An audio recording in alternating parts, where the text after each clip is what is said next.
Boa noite, Neusélia. Boa noite. Tudo certinho, né? Vamos dar início mais uma vez ao nosso estudo do miudinho do Evangelho. Lembrando sempre a quem vier assistir depois, que a gente está sempre se referindo ao estudo do Aloísio, né? Do miudinho, que é só ir lá na internet, miudinho, por exemplo, nós estamos no número 114 hoje, que é o que a gente vai estudar. Que é interessante a pessoa assistir o que ele fala, né? Para a gente poder entender um pouco mais do que a gente não vai fazer igualzinho. O dele é muito bom, lógico, mas a gente faz alguns comentários baseados no estudo dele. Então é bom que a pessoa assista antes. Tá dando interferência, acho. Não sei. Eu queria lembrar. Vou tentar pegar o meu fone. Eu achei que a gente, como nós estamos finalizando hoje o capítulo 11, né? Quando nós retomamos o nosso estudo, estava no versículo 25. Nós hoje vamos estudar o versículo 30. E aí eu queria lembrar, só dar uma lida rapidinha, Esqueceu da prece, né? Ah, é mesmo, então vamos fazer a prece. Tá certo. Então, nesse momento, Senhor, elevamos nossos pensamentos ao alto, pedindo a Jesus, aos amigos espirituais, que coordenam esse estudo, que coordenam lá o nosso Francisco de Assis, que eles possam estar conosco neste momento, nos intuindo, nos amparando, nos envolvendo a todos. Ampara, Senhor, todos os trabalhadores da nossa casa, os frequentadores, todos aqueles nossos trabalhos que no momento estão suspensos, e nós nessa tentativa de minimizar um pouco, ter um pouco mais de sintonia com os nossos irmãos, com os nossos amigos espirituais, que Jesus e esses amigos possam nos envolver a todos os dias e horas. Fica conosco, Senhor, hoje, agora e sempre. Graças a Deus. Então, os versículos são assim, por exemplo, 11:25. Graças te dou, ó Pai, Senhor do céu e da terra, que ocultaste estas coisas aos sábios e entendidos e as revelaste aos pequeninos. Todas as coisas me foram entregues por meu Pai, e ninguém conhece o Filho, senão o Pai, ninguém conhece o Pai, senão o Filho, e aquele a quem o Filho quiser revelar. Vinde a mim, todos vós que estáis cansados e oprimidos, e eu vos aliviarei. Tomai sobre vós o meu jugo, aprendei de mim, que sou manso e humilde de coração. Encontrareis descanso para as vossas almas. E hoje nós vamos estudar, porque o meu jugo é suave e o meu fardo é leve. Então, só para lembrar, quando que aconteceu isso? Esse capítulo 11, Jesus sempre fazia algumas coisas. Ele primeiro dava algumas instruções aos discípulos, né, aos 12 discípulos, depois ele saía para pregar. Então, nesse momento, nesse capítulo, eles tinham saído, no começo do capítulo, né, eles tinham ido pregar nas cidades deles mesmos, ali em volta, que era bem pertinho. E também tem um período, tem um momento que João Batista, lá do cárcere, né, que estava preso, pergunta, através de 2 discípulos de Jesus, se Jesus era realmente aquele que havia de vir ou que era para esperar outro.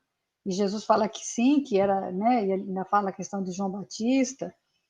Então, Jesus fala o seguinte, que apesar de tudo aquilo que foi feito, dos milagres que aconteceram, de tudo aquilo que aconteceu, as pessoas ainda não tinham se arrependido, elas não corresponderam às cidades em si, né?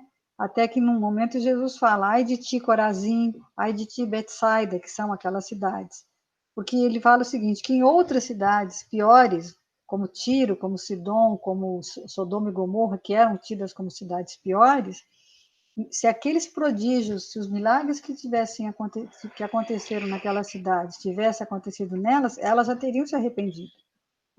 E aí no 27 nós aprendemos, né, a questão da entrega. O que Deus entregou para Jesus em confiança? E que Jesus conhece o Pai, porque ele é o filho primogênito, ele é aquele filho, nós estudamos a questão da primogenitura, das revelações depois que vem acontecendo de acordo com o nosso nível de entendimento. E no 28 e no 29, Jesus faz 2 convites. O primeiro convite diz, vinde a mim todos vós que estão cansados, quer dizer, todos nós, né? está todo mundo cansado ultimamente. E o resultado, se a gente for até ele, é um alívio, num primeiro momento. E no segundo convite, ele diz: tomai sobre vós o meu jugo, que aí você vai ter descanso para a sua alma. São dois convites com duas consequências diferentes. Sendo que a gente comentou que alívio é uma coisa, descanso é outra. E aí o jugo, o que seria? O jugo é manual de conduta, que na época de Jesus tinha duas escolas. A escola de Shammai, que era mais rigorosa, a escola de Hilel, que era mais flexível. E Jesus acaba se apresentando também como um rabino, só que ele não tomava conta de crianças. Ele tomava conta, os discípulos deles eram homens mais simples, mais humildes e eram adultos. E qual é o jugo ou a natureza de Jesus? Qual a proposta dele? Que a gente seja manso e humilde de coração, como ele era. E o resultado? Descanso para a nossa alma. E aí hoje nós vamos descobrir, o versículo 30, ele vai perguntar assim, por quê? Né? A gente já falou quando que aconteceu isso, como que aconteceu, o que é que Jesus falou. Por que que ele disse? Porque o jugo dele é suave e o fardo é leve, não é? Porque Jesus era um rabino, não é? Só que ele era um rabino por aclamação. E então ele tinha também esse jugo. Então, como é que é esse jugo? É o jugo que tem um fardo leve. Então, a palavra que o Aloysio estuda agora, nesse momento, nesse episódio, é a palavra fardo, né? É a palavra que a gente vai tentar estudar. E ele começa dizendo, se é suave, por que é tão difícil, né? Como é que é difícil a gente se comportar dentro do padrão do evangelho se ele é suave? Fica confuso isso, né? E ele fala também que a gente tem que escolher. Ou você, porque não é uma questão só de, isso a gente já falou semana passada. Não dá para você chegar e só entregar o seu fardo e entregar para Jesus. Você tem que pegar o dele. Não há como. Ou você escolhe o fardo do mundo, ou você escolhe o fardo de Jesus. Né? Mas os padrões de Jesus são exigentes. São bem exigentes também, né? Mas é compensador. É onde a Luísa dá o exemplo do homem que está preso, né? Mas fica lá cavando com a colher e de noite ele trabalha para se sentir livre, né? Para fugir e ficar livre. E aí ele trabalha com prazer, que é cavando, pensa bem, cavando um buraco para poder fugir. E durante o dia ele trabalha nos trabalhos pesados ali do presidiário, né, que são aqueles trabalhos forçados que havia antigamente. Mas o fardo dele leve é onde ele está pensando na liberdade. Está muito quietinho. E aí? Estou esperando você falar. Eu parar, né? Não, eu acho Daniel. que a grande questão é esse entendimento mesmo que a gente tem que ter, né? Porque aos nossos olhos, o fardo do mundo que é leve, né? Você vê assim, a gente está vivendo esse momento da pandemia, então para nós, né, que a gente sabe que isso tudo é o fardo de Jesus, né, que a gente tem que carregar nesse momento. Porque se a gente se distanciou das escolhas certas, algum mecanismo corretivo dentro da lei tinha que surgir para nós. Mas aos nossos olhos, o que seria melhor? A gente voltar, né? O que seria mais leve para a gente? A gente voltar ao período, né? Que todo mundo está doido para voltar, né? Aquela palavrinha horrorosa que a gente ainda acha, falando, né? é engraçado, porque eu me lembrei disso. Por exemplo, tá fardo, eu lembrei assim de uma mala, né? Mala. Mala lembra o quê? Viagem. E ninguém está podendo viajar, e muitas pessoas acostumadíssimas a muitas viagens, né? Várias viagens, toda hora viajando, tá todo mundo doido para viajar. Aí, uma das palestras que eu assisti do estudo, a pessoa fala assim, vamos imaginar que a gente vai fazer uma viagem. E aí ele, para que lugar que você vai? Aí eu fiquei imaginando. Tipo assim, eu sempre, muitos anos atrás, agora eu já nem tenho tanta vontade, mas eu gosto muito do Andrea Bocelli. E ele tem, todo ano, ele faz na Itália, tem um lugar lá que chama Teatro do Silêncio, é um teatro ao ar livre, que ele chama vários artistas para cantar. Tem vários vídeos dele nesse Teatro do Silêncio. É lindíssimo, é um lugar assim aberto, que eu não sei como é que eles colocam som. Então vamos dizer assim, se você for fazer se você vai imaginar, ele fala assim, você vai fazer uma viagem longa, para longe, o lugar é frio. O que você vai colocar na sua mala, né? O que é mais importante? E a gente vai ficando sobrecarregado, né? Porque, inclusive, na alfândega tem peso para você carregar, mas todo mundo quer carregar muita coisa. Você quase quer levar seu guarda-roupa. E outro peso que eu pensei também, né? Muitas pessoas levam uma coisa que é muito pesada, que é o cartão de crédito, né? Ele é levinho, mas ele até conta nesse vídeo uma história de um jogador que foi embarcar e não tinha nenhum tipo de mala, de bagagem. Ué, cadê sua bagagem? Ele falou, não, tá aqui, ó, meu cartão de crédito. E aí, de repente, uma coisa que parece leve, né? Eu imaginei, pode ser bem pesada, né? E aí fica a nossa confusão, né? Porque a gente continua. Você está doido para ter o fardo do mundo. Só que tudo isso, né? As nossas escolhas, elas têm impacto na nossa vida. Então, se a gente anda fazendo escolhas erradas, alimentando velhas viciações, nosso fardo vai continuar pesado. Então, como que a gente, eu acho que o entendimento desse versículo de hoje, né?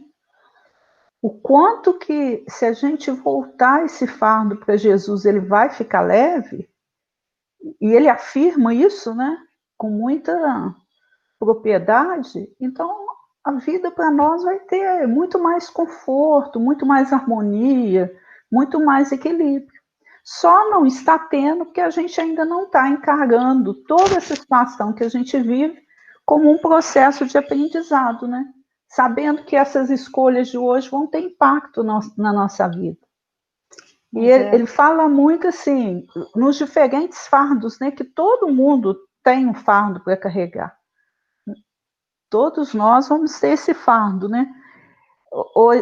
Eu fico, enquanto mãe, assim, eu fico vendo, assim, a gente, né, a expectativa do coração materno que a gente tem, essa preocupação que a gente fica, né, em termos de filho, de tentar resolver os problemas dos filhos, é um fardo que a gente coloca para nós, que tem uma importância, porque a gente tem responsabilidade, né, enquanto os filhos são crianças, de ajudá-los, de conduzi-los, mas a gente depois tem que passar a ter compreensão do fardo de Jesus, que é quando a gente deixar essa expectativa do coração maternal, acreditando que a gente fez o que foi preciso fazer, ou que às vezes a gente conseguiu fazer, né? E o quanto que seria importante agora os próprios filhos caminharem, né?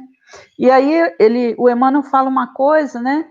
Que para a gente ver, todos nós, né, somos mutuamente identificados pelas mesmas dificuldades, pelas mesmas dores e pelos mesmos sofrimentos. E que a gente tem que suportar o fardo das duas obrigações valorosamente e caminhando, né? Então, que é um erro quando a gente fala assim, olha a questão dos ímpios, né? Ah, mas tem gente que não tem fardo, porque a gente não vê. As pessoas que vivem uma vida fácil no mundo, que a gente acha, nós achamos, né, que elas não têm problema, e a gente fala assim, nossa, mas como é que pode isso acontecer? Mas, na realidade, elas têm um fardo muito maior até, porque frente às leis de Deus, essa impunidade ela não vai existir. E cada dia a gente tem que avançar, nem que seja 1 milímetro, a gente tem que ir vencendo entendendo a responsabilidade, né, que a gente já tem. E esse é um grande momento, assim, para toda a geração nossa que está aqui na Terra, né? Outro dia eu até ouvi um expositor falando que se nós estamos aqui nesse momento de pandemia, a escolha foi nossa. Então, o quanto que a gente tem que dar conta dela, mas dar conta com Jesus, né? O problema é que a gente ainda é muito assim. Se você for olhar lá, quando Jesus falou para os fariseus, né? Dos fariseus, que ele falava assim: ó, você faz o que eles falam, mas não faz o que eles fazem. Né, acho que é Mateus capítulo 23, de 1 a 4. Ele fala isso exatamente. Que eles põem peso, eles põem fardos pesados nas pessoas, né? Os fariseus eram os religiosos, eles ditavam as regras, e eles jogavam fardos sobre os homens. Mas a maioria deles, mas eles não faziam nada, eles só viviam assim, fazendo rituais, mas eles mesmos não seguiam, né? Tem aquela até história, se eu faço o que eu faço o que eu digo, mas não faço o que eu faço. Né? Tem até um ditado que diz isso. Então, com isso, muitas vezes, a gente vai carregando na nossa mala, vamos dizer assim, o peso do quê? Da culpa, da solidão, quando na realidade nós nunca estamos sozinhos, né? Estamos sempre acompanhados. O peso do fracasso, muitas vezes a gente e às vezes e todo mundo, só que às vezes mais do que o peso do fracasso é a gente não tentar. O medo, né? O medo de não tentar, que é pior do que o medo do fracasso. Que aí quem tenta quer fazer certo, quem não tenta não está querendo acertar.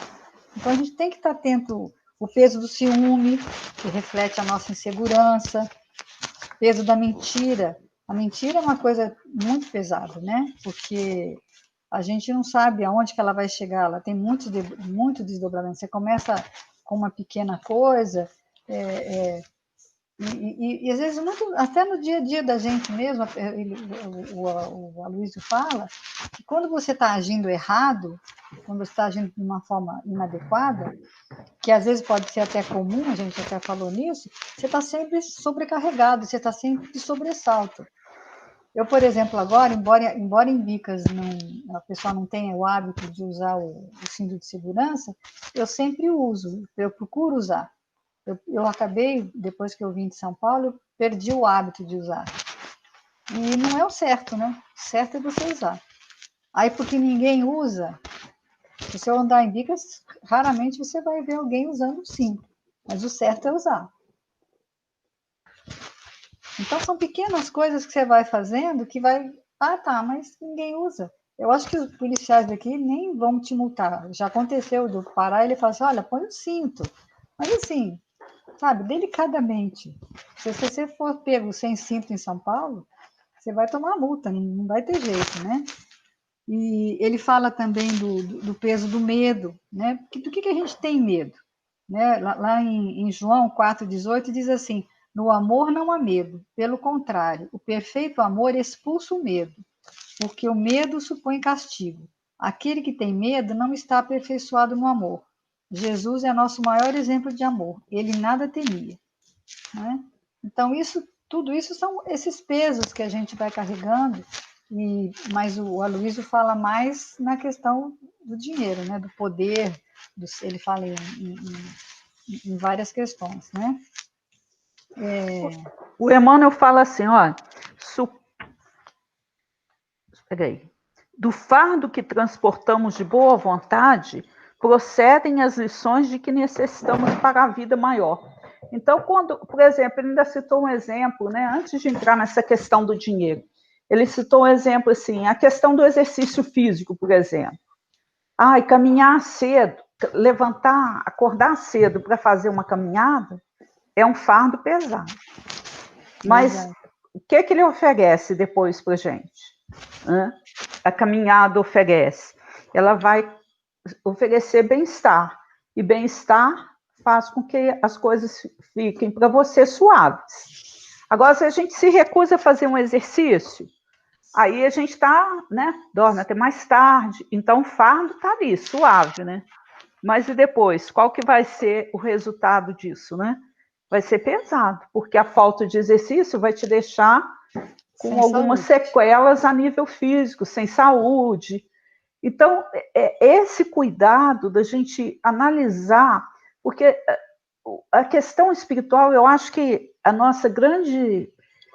nosso grande desafio é a gente sair desse automatismo que a gente vive, procurando analisar quais são as nossas reações que a gente está tendo em relação ao enfrentamento das coisas. Então, se eu paro para pensar nas mínimas ações que eu preciso ter em relação à vida, a coisa caminha melhor. Porque eu vou entender que, às vezes, eu vou precisar ter um pouco de dificuldade agora, mas, na medida que existe a espiritualidade e eu trabalho com Jesus do meu lado, a coisa mais na frente fica mais tranquila. Então, é isso que eu acho que a gente tem que perder, sabe? Esse automatismo. Nós somos espíritos que vamos reencarnando várias vezes, e aí ele ainda citou, né, a questão lá que enquanto professor de história, né, o que ele observa? Que hoje, né, se ele olhar para muitas situações, a gente tem lá, né, os senadores romanos, o período feudal da Idade Média, os senhores de escravos, os barões de café, e hoje muitos empresários que estão ali tratando os seus funcionários dentro do mesmo sistema que tratava lá na época que ele era um senador romano. Então, a gente tem que parar para analisar essas ações nossas, mínimas que sejam, mas a gente tem que questionar. Eu estou trabalhando com Jesus? Jesus está me acompanhando nas minhas ações? Ou ainda estou sendo teimoso, rebelde, repetindo, né, velhas viciações? É um Quanto desafio, né? o Haroldo Dutra, no estudo último que ele fez, nesse capítulo que ele fez agora do Isaías, ele fala isso, que a cada. Ele fala assim, ele pergunta assim: será que nós estamos, né, uma autoavaliação que a gente tem que fazer, tanto a nível particular como coletivo? Nós estamos degradando ou nós estamos nos purificando? Que aí ele fala que a lei é de amor, justiça e caridade, não é ou, então é e. E aí ele fala assim, se fosse só justiça, nós estaríamos todos catatônicos. Pensa, se fosse só justiça, se não fosse amor e caridade. Se você for avaliar a nossa conduta hoje, imaginar o que é que você foi em encarnações passadas. Aí ele diz, ó, você não estaria nem andando, nem falando, que por merecimento você está. O que você tem? O que você merece hoje? Você merece a família que você tem? A situação financeira que você tem? Será que você merece? Então ele fala que a cada ciclo tem uma avaliação. E aí ele vai falar da Babilônia como uma humanidade desviada, vai falar do sonho, aquele do Nabucodonosor que tinha sonhos, e o sonho do Nabucodonosor, a cabeça dele começava de ouro e terminava e virava uma cabeça de barro. E aí o Aloysio conta aquela história também interessante, que a gente pode até falar, né?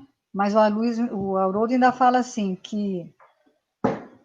que nós temos hoje é por misericórdia divina, e que existem infinitos caminhos de redenção. À medida que nós nos vamos reerguendo, nós vamos nos purificando.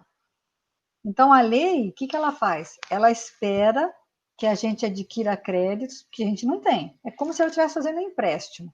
Como você faz uma faculdade, sabe? Que você ganha créditos e depois você vai pagar. Você vai pagar débitos anteriores com os créditos que você vai juntar. Então, você vai juntar o dinheiro para pagar a dívida antiga. E aí ele fala, inclusive, no Brasil, qual o débito do Brasil? A escravidão. Que isso a gente ainda não pagou. Então, nós fomos, ao longo juntando esses débitos. E a misericórdia divina vem trazendo E continuamos, essa né, possibilidade. escravidando as pessoas, né? Ainda, né? Tem Porque muita, a grande maioria ainda continua escravizando o outro. é, Então, são coisas que a gente tem que parar, pensar, refletir e falar, olha, eu preciso realmente tomar um caminho diferente. E ele comenta também, né, que aliado a tudo isso, o que, que a gente põe para nós? É o fardo das inquietações, que a gente realmente transforma os problemas que a gente tem na vida em uma ideia fixa, né? E que a gente tem que preencher esse vácuo dessas ideias fixas com o quê? Com ideias novas, com valores que podem renovar nossos pensamentos. A gente renovando nossos pensamentos, a gente vai agindo melhor um pouco. E é esse grande desafio, né? Eu ouvi também hoje uma historinha, até para essa questão de ideia fixa, um grande, eu não vou lembrar o nome não, desculpe, mas quisera eu ter uma memória melhor. Mas um trabalhador espírita, ele estava na tribuna, né, fazendo uma exposição doutrinária e falando muito bem, e ele tinha até uma questão assim, que era um trabalhador respeitado, né? Só que quando ele terminou a palestra, uma senhorinha chegou perto dele e falou assim, olha, eu gostei muito do que você falou. Realmente você falou muito bem de Jesus, me tocou bastante. Mas eu não posso seguir nada do que você falou. Olha aí no seu bolso um maço de cigarro. Até foi uma postura assim, né? Porque ele não estava falando da questão de fumar, mas ela pontuou isso para ele. No que ela pontuou isso para ele, ele ficou envergonhado, muito envergonhado. E ele era amigo do Chico e convivia até com o Chico. E aí, naquela noite, ele foi para casa, né? Pegou o maço de cigarro, jogou no lixo, embolou ele todo, rasgou o cigarro, falou, não fumo nunca mais.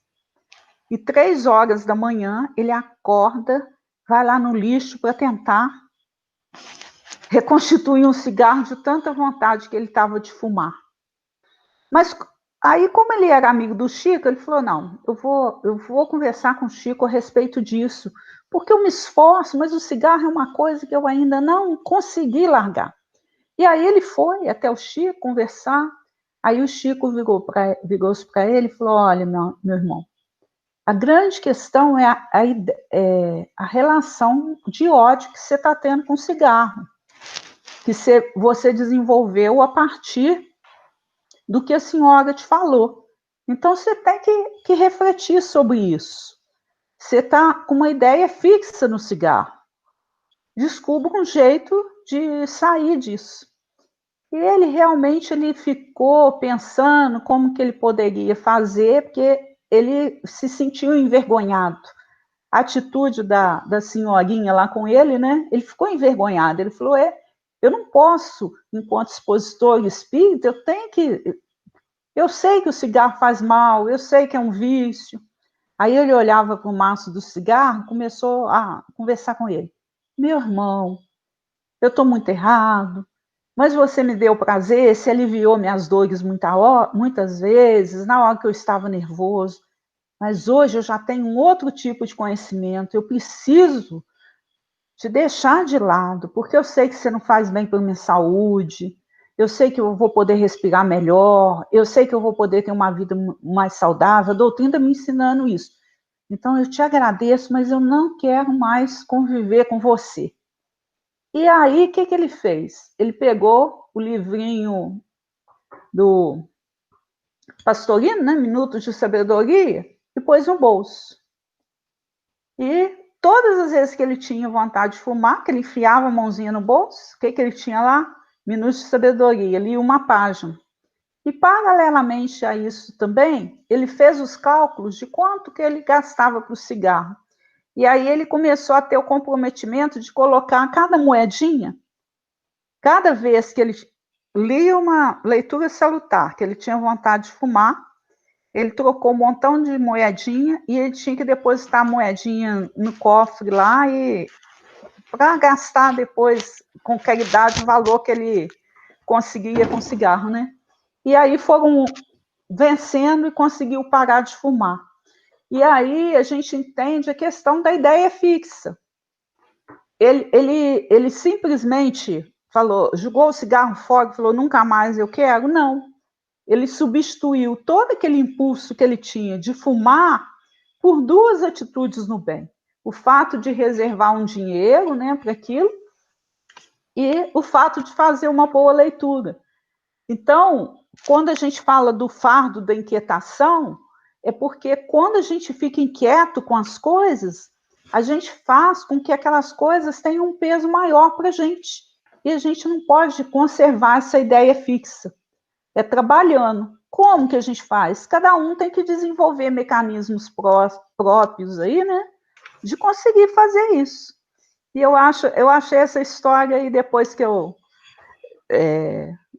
lembrando do trabalho do Luiz, né, que isso nem foi que o Luiz falou, mas eu achei legal, assim, o quanto que a gente... Porque a gente tem a sensação, assim, vou esvaziar a mente, não vou pensar nisso, e a coisa vai estar pronta. E não é assim que ocorre. A gente não deixa de pensar nunca. E quanto mais eu penso, né, se eu pensar, eu tenho que parar de fumar, eu tenho que parar de fumar, eu tenho que parar de fumar, eu estou aqui, tendo uma ideia fixa e aumentando a minha sintonia, né? Aumentando minha sintonia com o cigarro, né? E eu achei legal, assim, quem sabe a gente não, na hora, por exemplo, que eu vou falar mal do outro, quem sabe eu não pego o livrinho, carrego comigo e na hora que eu tiver vontade de falar mal, né, eu não pego, não faço uma boa leitura. Na hora que eu tiver o ímpeto de reclamar, que são fardos que a gente vai colocando, inquietações que a gente vai colocando para a gente, se eu começar a substituir essas coisas, eu não vou conseguir caminhar melhor nessa reencarnação. Né? No livro, tem um texto do Emmanuel que chama Serenidade, ele fala, seja qual for o conteúdo de sofrimento em teu roteiro de provação, acalma-te e espera. Não agraves o peso de tua dor com o fardo da aflição sem remédio. Quer dizer, se você ficar aflito, ficar inquieto, não vai resolver nada, né? O Aloysio fala, né, nas 3 coisas que derrubam o homem: o poder, o sexo e o dinheiro. Aí ele fala, dinheiro para ter sexo fácil e as pessoas te obedecerem. Poder para ter sexo fácil e conseguir dinheiro. E sexo, né, para seduzir para ter dinheiro e poder sobre os outros. Eu achei interessante isso também. Ele conta uma história que está nas Instruções Psicofônicas, que é o capítulo 16, chama Amarga Experiência. É a história de um espírito que tudo que ele desencarna, na realidade, ele começa contando que esse espírito já havia sido atendido anteriormente na reunião o livro Instruções Psicofônicas são histórias acontecidas na reunião mediúnica que o Chico fazia parte, né? Isso eram gravações que eles faziam e depois eles passaram para livro. Então, esse espírito já havia sido atendido há muito tempo atrás, mas ele trazia a mente dele obcecada, com essa ideia fixa de que tudo para ele era ouro, porque ele tinha sido, com certeza, uma pessoa muito apegada. Então, essas ideias inferiores se cristalizavam nele com o tempo, e ele tinha uma aflição muito grande. A primeira vez que ele foi lá, ele conta que a primeira vez que ele foi atendido, ele olhava os textos que estavam em cima da mesa e para ele era tudo cédulas valorosas. E aí ele vai contar que ele tinha sido um banqueiro, e que ele não era um homem mau, tinha até assim, alguma religião, né? Só que quando ele estava encarnado, ele achava que todo o dinheiro era a solução da felicidade. E aí ele acorda, ele não sabe dizer quanto tempo que ele ficou adormecido no plano espiritual, mas quando ele acorda, ele se sente sufocado, assim, com falta de ar. E ele sente que ele foi levantado por alguém, mas na hora ele não vê quem que é. E aí, de repente, ele se vê num lugar que parece uma casa sem teto, mas tudo que ele olhava, rodeava, por exemplo, ele achava que ele estava dentro de umas grandes caixas fortes, douradas, mas no fundo, quando ele foi olhar, eram túmulos, todos túmulos de ouro. Aí ele pega um bonde, e o bonde é de ouro, o motorista também usa uma roupa metálica. Aí ele vai até a casa dele, a casa está fechada. O chão era tudo de ouro. Aí ele dorme na porta, acorda no dia seguinte e vê que a cama, vai tentar dormir na cama dele, a cama dele também é de ouro maciço. Ele vai beber água e na torneira sai ouro também. Ele vai comer pão, o pão tá duro e é de ouro. E aí ele resolve ir numa igreja, porque aí ele lembra assim, mas será que eu era católico? Aí ele fala, eu acho que era, porque eu conheci o bispo pessoalmente, ele lembra de um sacerdote, aí ele vai na igreja. Quando ele chega na igreja, o altar é um cofre forte. O livro do culto era o livro onde ele lançava as ocultas, as notas de rendimento real.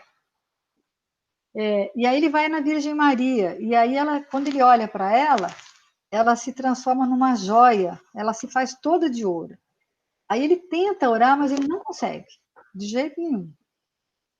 E aí ele vai pensar assim, acho que eu vou comungar. Quando ele vai comungar, as hóstias estão tilintando, porque as hóstias são moedas. Aí ele vai na cruz, e a cruz se transforma num cifrão. Aí ele fica horrorizado, ele pensa, não, eu fiquei louco, né? Não tem jeito. Aí nisso, ele vai lembrar, ele foge da igreja, e aí ele lembra de um amigo. Ele lembra que tinha um amigo que chamava Cícero Pereira, que era espírita. No momento que ele lembra desse amigo, ele ouve a voz dele, que eu fiquei imaginando se não foi ele, não está escrito no texto, mas será que não foi esse amigo que lá atrás tentou ajudá-lo? Né? Mas no momento que ele sintonizou, e aí esse amigo é que o trouxe para essa reunião, há um tempo atrás. Mas mesmo assim, nessa reunião, ele ainda só enxergava dinheiro. Só alguns dias depois é que ele renovou o seu ritmo e pôde dar início à sua recuperação. E o que ele aceitou? Ele aceitou uma tarefa de lidar com aqueles associados dele, os amigos dele do passado, que eram iguais a ele. E ele passou a tentar falar com eles, a intuí-los, pedindo que fizessem alguma caridade. Mas ele só encontrava ouvidos de mármore, cabeças de pedra e corações de gelo, que era o que ele era antes, né? E aí ele vem contar nessa reunião que ele estava muito, mas com muita alegria, porque uns dias atrás ele conseguiu intuir um dos amigos dele a doar um cobertor para uma pobre viúva. E foi aquela sua primeira alegria. As visões do ouro ficaram para trás, e aí ele escreveu: doravante espalharei de coração erguido a Jesus o ouro do trabalho, o ouro do pão, o ouro da água e o ouro da prece. O Senhor, que esses fios de algodão dados de boa vontade me envolvam, ó Senhor, que esses fios de algodão dados de boa vontade me envolvam também agora. Sejam eles o primeiro sinal de minha definitiva renovação, à luz da prece de reconhecimento que venho feliz partilhar convosco. Quer dizer, ele só conseguiu um pouco de alegria e parou de enxergar ouro em tudo no momento que ele conseguiu intuir um outro, quer dizer, fazer a caridade, de fazer o outro enxergar, quer dizer, uma pequena caridade, né? O que é para um homem riquíssimo, né? Um associado dele, se ele era um banqueiro, doar um cobertor para uma viúva. E olha que alegria que ele estava, como é que o fardo dele estava pesado, né? O sofrimento, imaginou o sofrimento dele naquela situação, só vendo olho em tudo, querendo beber água, não conseguindo beber água, não conseguindo comer, não conseguindo dormir, e conseguir, só por uma pequena ação dessa, ele conseguir resolver, né? Tem mais algum texto aqui? Eu tenho alguns aqui. Não, eu tenho aqui a questão do dinheiro, porque eu lembrei aqui agora, mas eu não... É tanto o texto que a gente lê, você se perde um pouco, né? Mas deixa eu falar aqui do Boa... Ah, não, quer ver? Tem o Judas, né? Que ele fala do Judas. Eu tenho o livro da Esperança aqui também, que ele fala. Não, eu tenho também. No Boa Nova, né? Porque a questão do dinheiro, do poder e do sexo, quando a gente... São forças da alma, que a gente tem que acreditar que são... tudo pode ser usado, que a gente tem que ter cuidado com a direção que dá a cada um, né? Nesse caso aí... Ele fala, né? Não pode te inquietar. Se você está te inquietando, se você está com a ideia fixa naquilo... Fixa naquilo é complicado, né? E aí deu interferência aí agora, hein? Viu? Aí no Boa Nova, né, tem a fala de Judas com Jesus, né? Senhor, os vossos planos são justos e preciosos. Entretanto, é razoável considerarmos que nada poderemos edificar sem a contribuição de algum dinheiro. E quando essa palavrinha que nada, né? Quando ele fala nada, ele perdeu a sintonia com Jesus aqui, né? Nada podemos edificar sem a contribuição do dinheiro. E Jesus fala com ele assim, olha, no entanto, Judas, embora eu não tenha qualquer moeda do mundo, não posso desprezar o primeiro alvitre dos que contribuirão comigo para a edificação do reino de meu Pai no espírito das criaturas.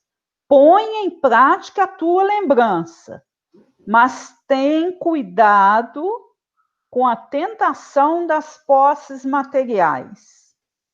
Organiza tua bolsa de cooperação e guarda contigo. Nunca, porém, procures o que ultrapasse o necessário. Né? Então, o quanto que essa questão... Ele ainda comentou, né? Podia ficar até uma reunião inteira falando da questão do dinheiro, né?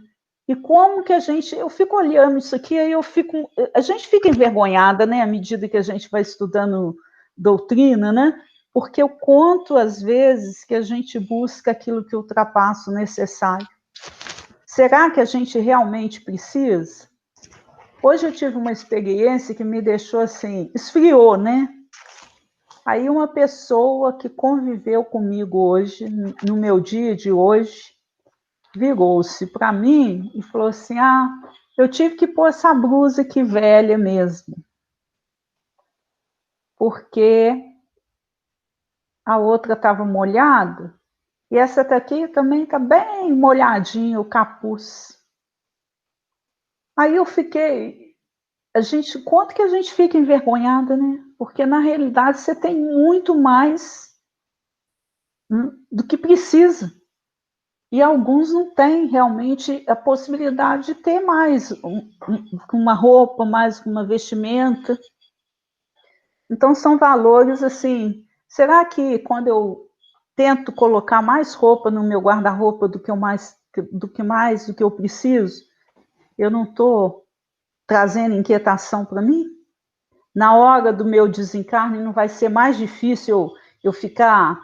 sabe, partir e falar, é meu, é minha roupa, minha casa, sabe? Então, eu acho que a gente tem que ter, assim, trabalhar muito essa questão. Às vezes, no bazar eles querem. E a gente fica extremamente apegada, né, àquilo, né? A dificuldade que as pessoas estão de se desfazer de roupa, né? Não tem jeito, não, né? Aí depois o Judas arrecada lá, né, e fala que o dinheiro é pouquinho, né? Aí Jesus ainda fala com ele, sim, Judas, a bolsa é pequenina, contudo permita Deus que nunca sucumbas ao seu peso, quer dizer, ao fardo, né? E foi realmente o fardo que fez, né, o que o Judas caiu, né? Ele colocou um peso maior, porque na medida que ele acreditou que nada pudesse ser feito sem dinheiro, ele tinha pressa de fazer, né, os ensinamentos de Jesus e propagarem com rapidez. E Jesus viu que teve um aviso ali, né? E aí eu fiquei imaginando assim, quantas vezes Jesus dá esse aviso para nós também? Para mim, para você?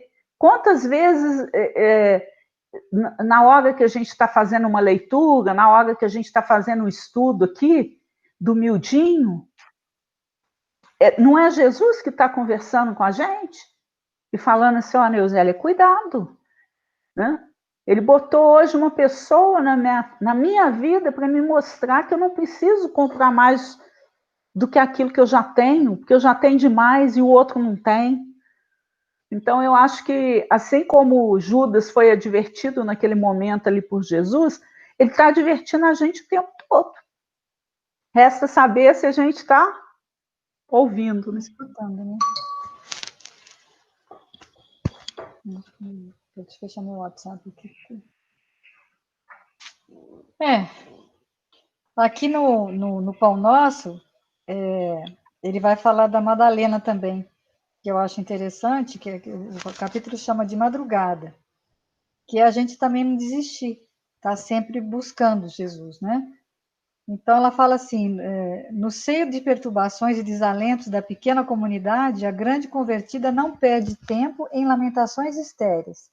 Então, todos os discípulos estavam naquele momento tristes, desanimados, sobrecarregados, não é? E ela, o que ela faz? Todo mundo estava em atitude negativa.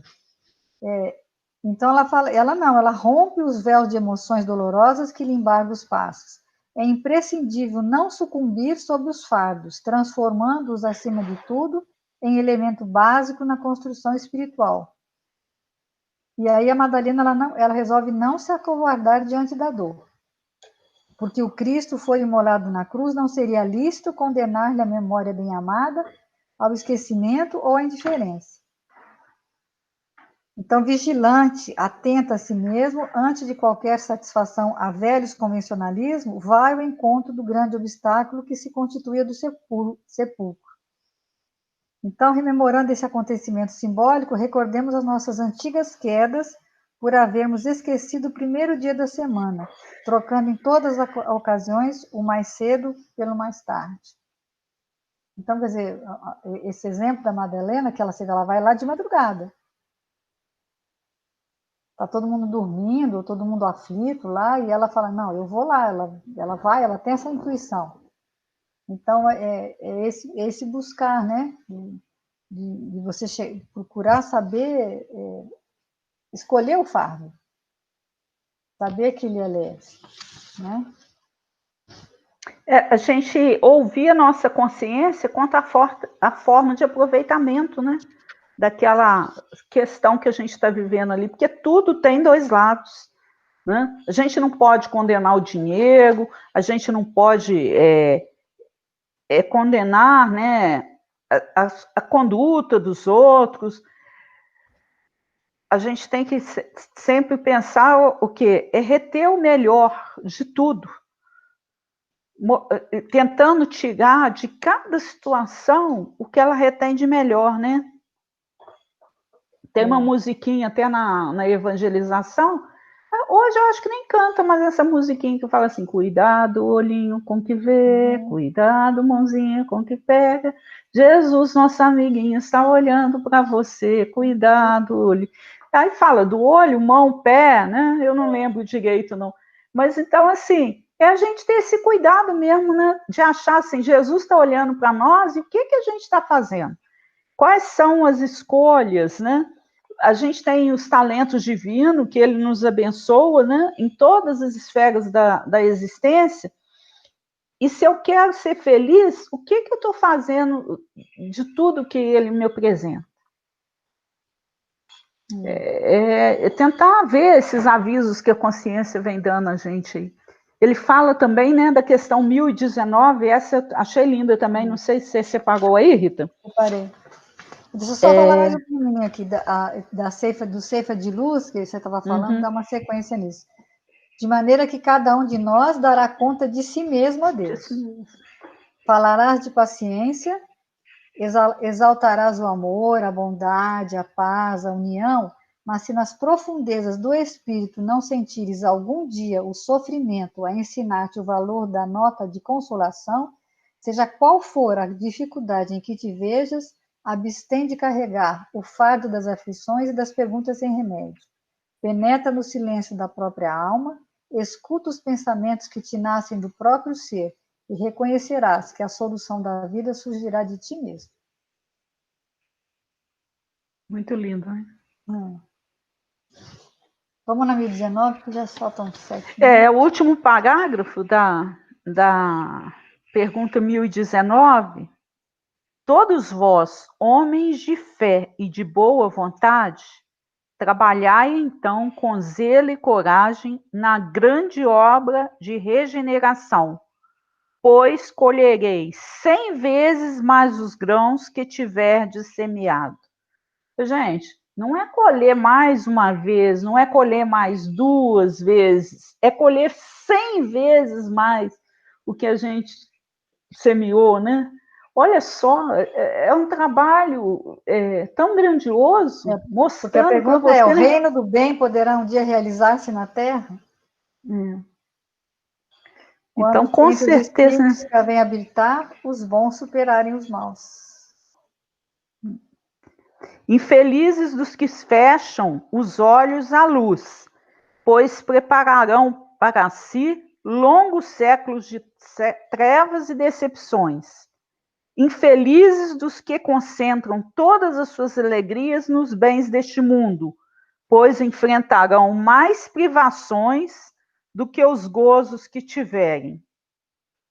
Infelizes, sobretudo, os egoístas, pois não encontrarão ninguém para ajudá-los a carregar o fardo de suas misérias.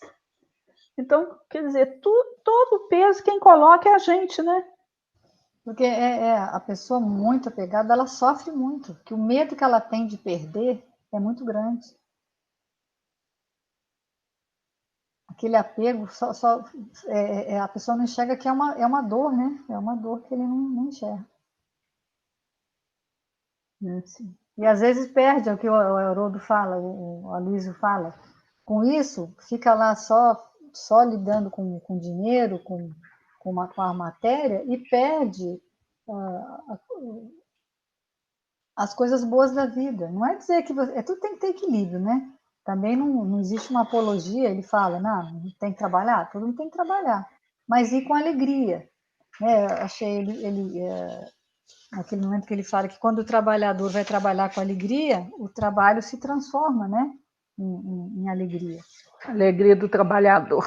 E eu me lembrei também a questão, por exemplo, eu associei com a questão da meditação.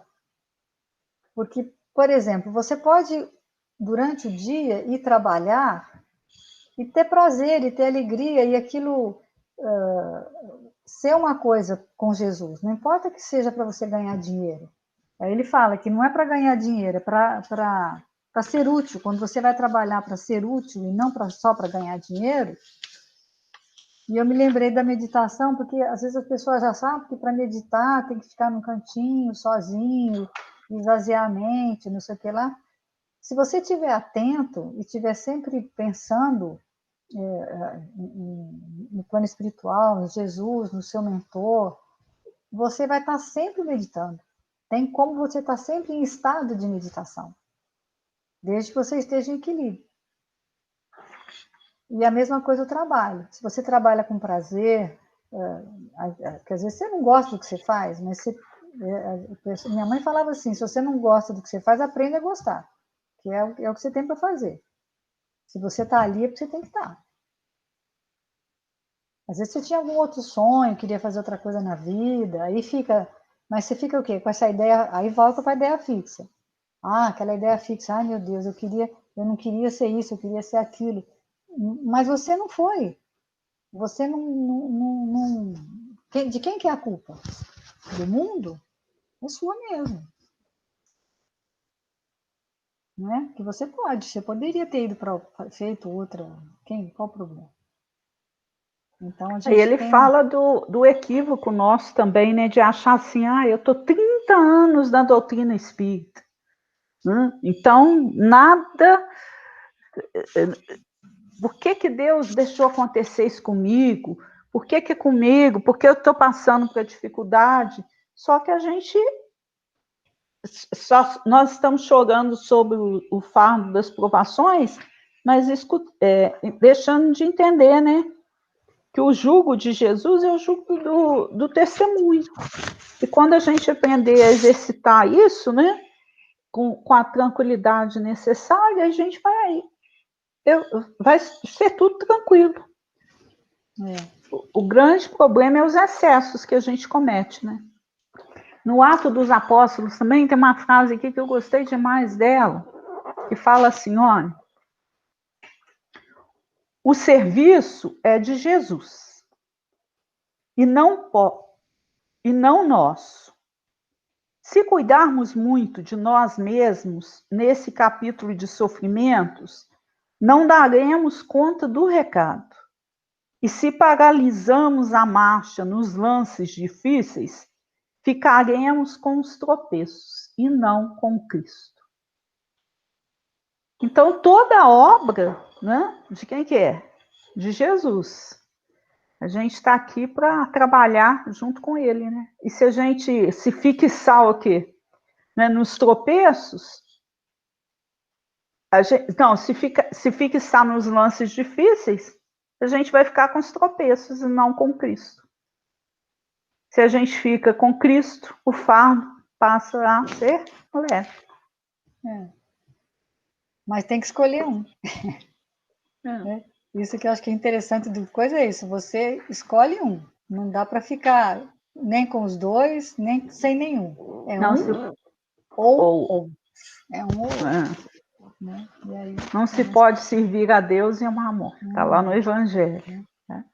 E aí, naquele texto que ele leu do livro Cartas do Coração, é interessante, né? Chama o fardo. Cada qual levará a sua própria carga. Cada qual tolera a carga que lhe pertence. Fardos existem de todos os tamanhos e feitios. Né? Suporte com valor o fardo de tuas obrigações valorosamente e caminha. Do fardo que transportamos de boa vontade procedem as lições de que necessitamos para a vida maior. Dirás talvez impulsivamente, e o ímpio vitorioso, o mal coroado de respeito, o gozador indiferente, carregarão porventura alguma carga nos ombros? Responderemos, no entanto, que provavelmente viveram sob encargos mais pesados que os nossos, de vez que a impunidade não existe. Ainda que não possas marchar livremente com teu fardo, avança com ele para frente. Então é isso, cada um tem o seu, né? E algo que a gente realmente escolheu, né? Verdade. Tá na hora de acabar, né? Tá na hora. Então fica dado o recado. Semana que vem vamos entrar no capítulo 12, né? E provavelmente vai estar no miudinho 115, né? 115. Então tá. Fazer a prece? Uhum.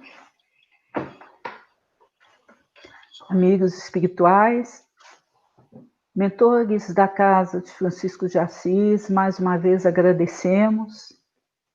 Nós estamos buscando esse momento na intenção de mantermos conectados com esses amigos espirituais que nos assistiram, nos assistem, a nossa casa e todos aqueles que frequentarem. Que nesse momento, Senhor, as suas bênçãos envolvam cada um deles em seus lares, os frequentadores lá da nossa sopa, todos aqueles que vão até lá em busca de alívio, de esperança, de consolo. Fortalecei em todos nós, que já não podemos ser chamados só de frequentadores, mas de trabalhadores, a necessidade de cada um buscar o trabalho do jeito que pode fazer, né, nesse momento dessa pandemia que a gente vive. Mas que nenhum de nós perca esta ideia de que precisamos, né, fazer a nossa parte diante da obra do Pai. E é com essa certeza desse amparo aos nossos corações que nós agradecemos e que Jesus continue presente em nossos corações aos dias e horas. Graças a Deus. Graças a Deus. Até semana, se Deus quiser. Até semana que vem. Parar de gravar. Tchau. Pago ainda não.